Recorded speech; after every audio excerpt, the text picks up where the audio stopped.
Good morning, children. Once again, I welcome you in history class. And as we are doing chapter 10, so let's continue the last topic of chapter 10. But before I go further, let me introduce the topic which we are going to do. This is also related to the human rights and kind of a protest movement, but this protest movement was started by the females or the women. So before I go further, let us take up a quick review of the previous topic. In that we had seen that how to remove the differences or to remove inequality in especially United States in the southern parts, as the black people were considered as slave, and there was so much differences. They were not allowed to just go to the public places. They were not given the voting rights. They were even not given proper jobs and the freedoms. So to raise their voices, they were supported by Mr. Nelson Mandela, and he just formed the Society, the African National Congress, and African National Corporation Committee. In that, they had worked about, because along with Nelson Mandela, Lithuli was also there, and they both were equally working for the upliftment of the black people and to remove the racial inequalities. And as a result, they were arrested, and mostly the main part of his life Nelson Mandela spent in jail. But due to his effort, and the people got some kind of freedoms because they demanded through their committee, through their congress group, that the people should be given freedom of religion, freedom of speech. They should be given equal pay for equal work, and free and compulsory education. And moreover, they should be given a less, we can say, the working hours. Less working hours means the equal working hours should be there, approximately 40 hours in a week. So this demand was up to certain limitation was fulfilled, and the black people were also registered as voters. So this credit goes to Lithuli and Nelson Mandela. So today we have to see that how the male people were working, they were raising their voices against the inequality or discrimination in certain parts of America, but how the female, so the many females came up, and this time the feminine group was more stronger. And this movement which we are going to start today, the feminist movement in the USA, especially in the southern parts, this is also known as women movement. Why this is called women movement? Because they wanted to some kind of changes. They wanted to get some kind of reforms in the American Constitution, because there were so much inferior complex was shown towards the females, and they were suffering from various type of problems, like they were domestic violence was there. They were not treated as equal worker, equal pay for equal work. Sexual harassment was there, and sexual exploitation was there. They were not given much freedom for education. So these kind of problems were coming up, and the females, they got together in a form of a female feminist movement, and they started demanding for their rights. So if we see first here, that time in Canada, in USA and in other Western European countries, this kind of movement had already started or spread in the late 19th century.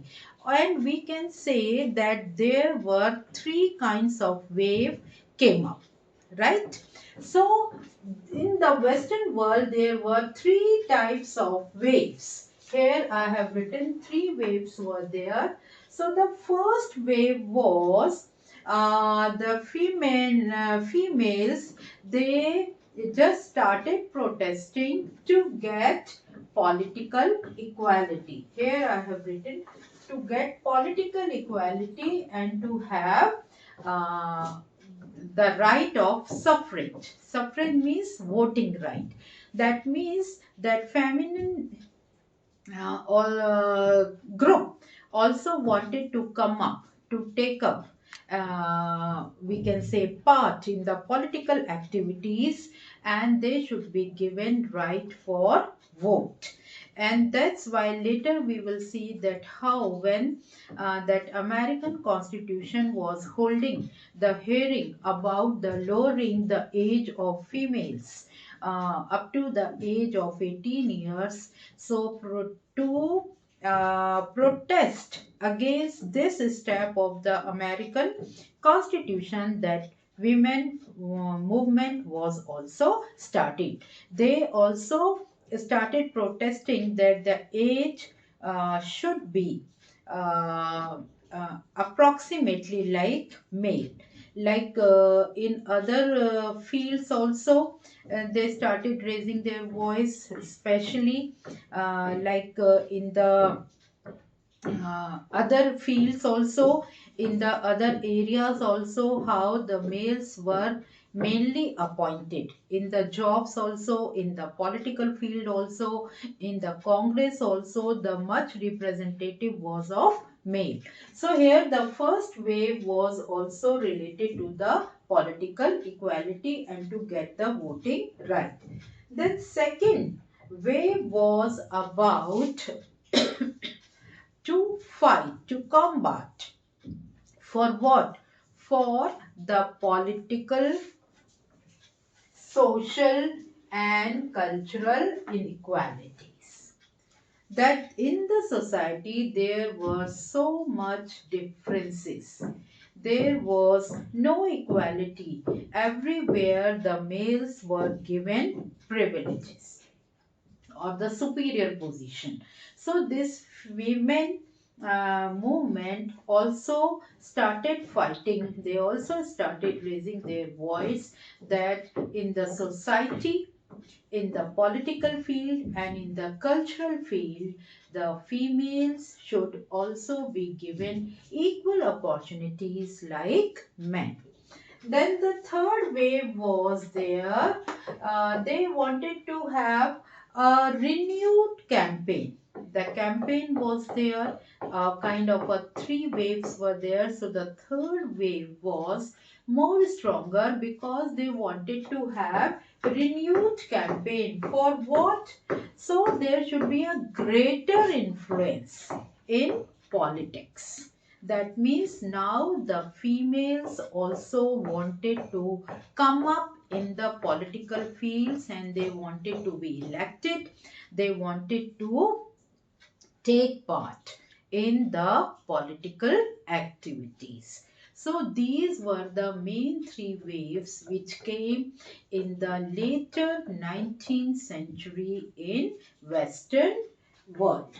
Then there was one lady whose name was Elizabeth Stanton, right?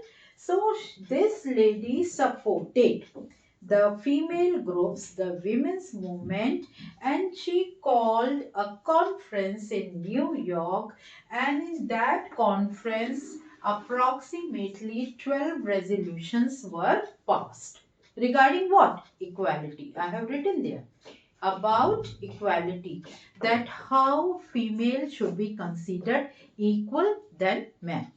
They should be given proper jobs. They should be given equal pay for equal work because they are working for equal hours like men. So here it says 12 resolutions were passed related to equality. Moreover, that women group also passed this kind of movement. Under the Elizabeth Stanton, that one more movement was passed which is known as Women Health Movement. What does it mean? Women Health Movement. To get medical facilities or to get proper equal treatment like men? No, it said that in medical schools, in hospitals, where mostly the male nurses were there, male midwives were there with license, so equally female should be also given chances. So as a result of this health movement, many females were appointed as a nurse, as a midwives with license in the medical schools. So this was also another victory of the women protest movement. Then one more act was passed which is known as Equal Employment Opportunity Act. So Equal Appointment Opportunity Act, you can make out from the heading, means whatever jobs are there, any type of job, if the female is deserving candidate or if female is suitable for that job, she should be given up a chance, right? So it should not be the female should be underestimated. No, the opportunity Employment Opportunity Act was there. It was made by the American Congress, or we can say the government, that females should be also appointed on the various type of jobs in the society, and they should also be given up a chance to work, to raise their families, to raise their career. So this was the thinking specially of Kennedy. Who was Kennedy? He was the president of America. So in 1972, this act was passed with the help of Kennedy, and he supported females. Why? He said that civil rights should be given to the people, female should be given equality, should be considered equal in the society, they should come up equally, man, or we can say that they should be given equal chances to grow in the society, because female also a citizen, or female also a human being, and we can say that the importance was given even by the United States Congress to the females, and that's why wherever they wanted to have some demands in the form of the movement, in the form of the marches, in the form of the protest, or in the form of different kinds of we can say conferences or campaigns, it was successful because it was truly right that female should also be considered. They should be given all kind of freedoms. They should be protected from any kind of violence, either in the society or from the domestic place. So this was the main role of Kennedy, who really passed such an good act. In according to this act, many females were appointed on jobs. So here then it says that now National Organization for the Women. So now agency was formed, and this National Organization for Women also worked for the civil rights. And what were the civil rights? Civil rights you have studied already in 9th also, 10th also. Civil rights means human rights. Human rights means to provide all kind of freedoms, being a citizen or being a human being of uh, we can say the country, or being a human being on this earth, and these civil rights should be given. And in civil rights especially comes right to equality, right to work, freedom of religion, freedom of movement, and we can say the freedom of education. Many freedoms all comes under the category of civil rights. So here we are talking about to remove the differences, different kind of civil rights should be provided to females. So this national organization for the women was not accepted by the southern states. Southern American states, they refused to ratify these civil rights, right, given by the National Organization for the Women. And here it says, then later that Equal Right Amendment was passed due to the effort of Elizabeth Stanton and by the support of the President Kennedy. And many females got job. They were given freedom to send their children to the schools for free, and compulsory education facility was given. Then moreover, they were given freedom to work, to get equal salary, to get maternity leaves, to if they are not happy in their family, they can initiate for divorce. Even this facility was given to them, means to secure the position of females in the society. They should not be sufferers. So this was the feeling of the American government, though it was not accepted by the southern states, but later it was accepted, and the female were secure and they were given equal chance to grow in the society. And this step or different type of acts gave them rise to live happily, to improve their career, to carry out their family life. So that's all. This chapter is over, and in my next lesson I will take up the question answers, and I will tell you the main points or the main features of the structured questions. So that's all for today.